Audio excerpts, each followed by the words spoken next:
This week, Starlee and Arthur review Guilty Pleasures. All right, Starlee. I don't mean to sound like a snob or anything, but I'm not sure that I have any guilty pleasures. You don't sound like a snob. You sound like one of those weird kids who was raised with that sugar and television. Well, it's kind of true. Our family only had a 13-inch black and white TV.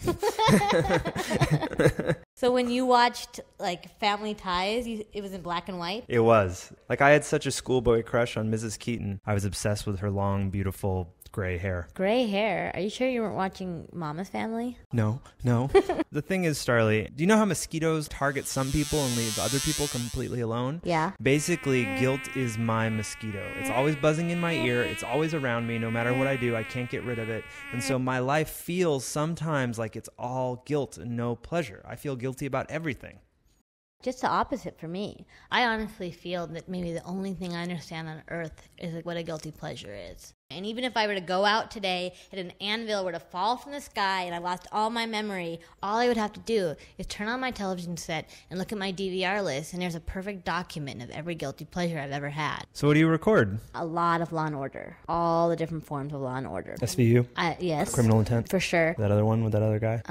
One I actually like the best is the original with Sam Waterston, because his character has such a dark, negative outlook on life that when I'm having a bad day, it's like he's the guy who just confirms that things are rotten. So wait, is Law & Order your ultimate guilty pleasure? No. The test is whether you can or cannot clean your house with it on in the background. So the perfect guilty pleasure is actually a romantic comedy. Like a good Meg Ryan film. Ha.